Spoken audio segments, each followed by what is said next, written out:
The what? No, that's What's the okay. matter?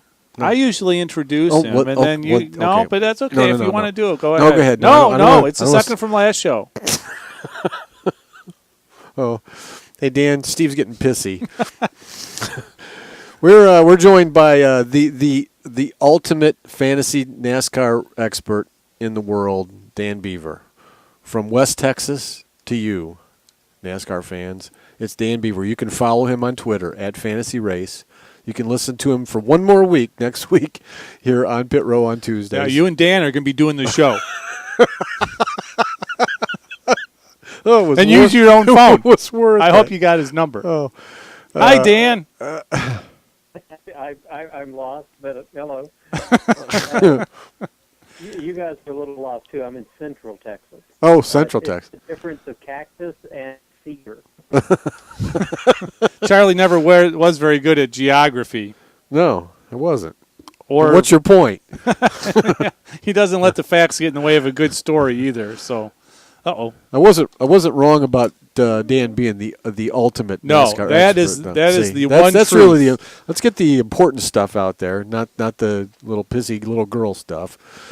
So Dan, we're not going to talk anymore about Phoenix because I won and oh God, there's really not much else to say. But we are going to Homestead, and I think that this particular race presents some different issues, maybe because of the fact that we've got somebody who's got his 6th championship of his career locked up, and he's probably not going to be running for the front. He would be the front runner probably, or the favorite, if that were not the case. Am I right or wrong? I'm not 100% sure it's time to engrave that trophy just yet. Oh, ooh! You look at his last 2 races here. He had an engine problem in 2011, and he burned up a rear gear last year. Now, they're not going to take any chances. But there's a lot that can still happen in a NASCAR race. And all it takes is one mistake by him or by someone else. He almost got dumped twice last week by drivers who didn't have a whole lot to lose. Yeah, you're right. I just don't... he's going to win the championship. But it's not quite as cut and dried as it seems. A lot can happen. And he's had 3 really bad finishes here. He crashed back in 2005, I think it was. So anything can happen. If you're Kenseth or Harvick, you're planning on that. You're thinking about that. And you want to be in a position where you can capitalize. That means they also can't take any risks. Rolling the dice to win the race if Jimmie Johnson finishes in the top 20 isn't going to do him any good. They have to hope he has a problem, and then they have to run conservatively enough to be in a position to take advantage of it.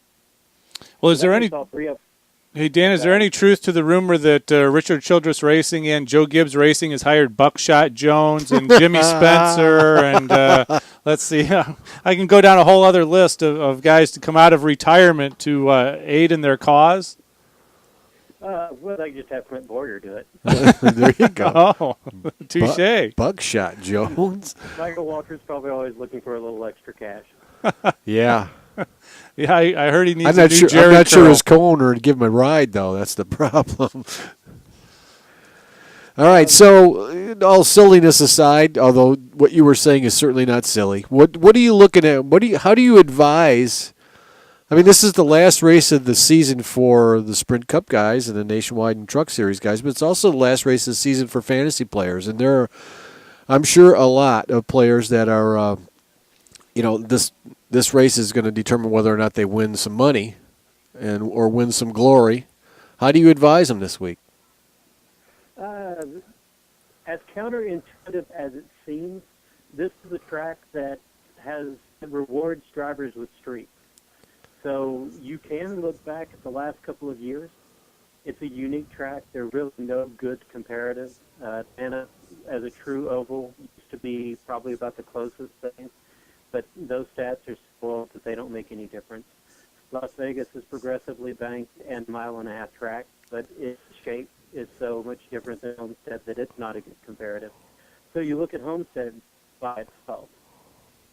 And since this is the finale, and you've got a lot of drivers and teams with conflicting agendas in the last race, you would think there wouldn't be a lot of streaks. But there are 3 or 4 drivers that have scored top 10s and 75% of their starts on the current configuration. And I think that gives you a good starting point for who to put into your roster if you've got allocations remaining for them. I started to say that Kevin Harvick probably isn't a very good value because he may be racing conservatively. But on second thought, that's probably not entirely true. He's one of those drivers with a really long streak of top 10s.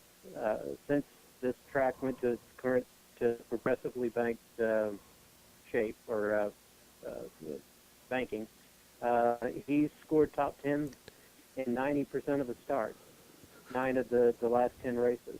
So I think you got a pretty good pick for Group A in Yahoo, and for one of the more expensive drivers in the NASCAR Fantasy Last Game with him. All right, so who are you going to take for your A, Bs, and Cs for your fantasy games for everybody to line up this week? Luckily, 2 of your other drivers with that 75% record are B drivers. Carl Edwards is one.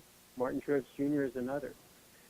Truex is a little tricky because he started off gangbusters on mile-and-a-half tracks. Even though the similarly configured mile-and-a-half tracks, the cookie-cutter tracks, aren't a good comparison. They're about the best you've got, and he's fallen off lately. But because he's been so good here for so long, I think you probably have to move him up into one of those top 2 slots.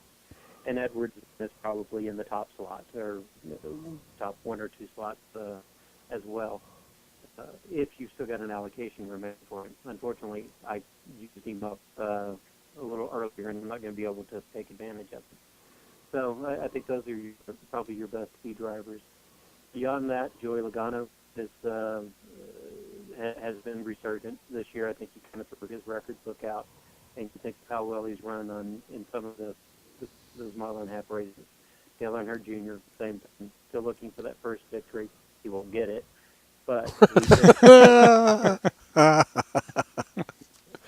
he finished 11th and 10th in the last 2 Homestead races. So he's good for top 10, which is good for a B driver. Maybe a top 5. He ran well last week. So I think those are your B drivers.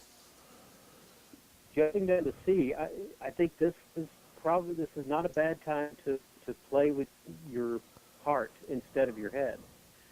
Trevor Bayne's announcement this week of his health issues, I think, is going to fire up the driver and team. They want to prove, not that they want to prove something, they want to be inspirational. And that intangible likely is going to make a difference. If you have a Ricky Stenhouse Jr. allocation remaining, you might as well use him. Roush Fenway Racing's great on this track. Biffle has wins here.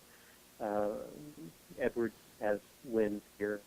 So Stenhouse is going to run strong. But if you don't, I think Dane is your top choice. All right, so we're going to put you on the spot. You got to pick a winner for the last race of the year. Who's your guy or gal? I'm going to go with Hart win 2 in a row. Last week, my top pick, I have to say, if I ever said Gordon's going to win, even if I don't say it, the caveat is so long as there's not a late race restart.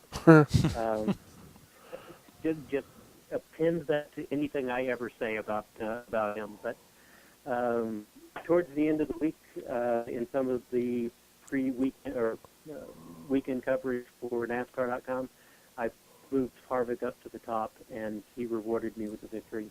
He wins 2 in a row. All right, he is Dan Beaver, and he's been a gracious guest of ours all season this year. Dan, we really have appreciated it. We're going to call on you next week to do our last show of the year, if you don't mind. We'll kind of recap what's gone on and talk about things other than fantasy racing, probably. But good luck to you this week on your picks. Thank you again very much for your contributions to On Pit Road this year. It's been terrific. We really enjoyed it, and thanks for putting up with me and the dummy. With the silliness, we appreciate it. Wait, you're the one on the left. This is the dummy in the dick. I enjoyed this immensely, so I look forward to next week and in the future. All right, Dan. Thanks. Thanks, Dan. Have a great week. All right.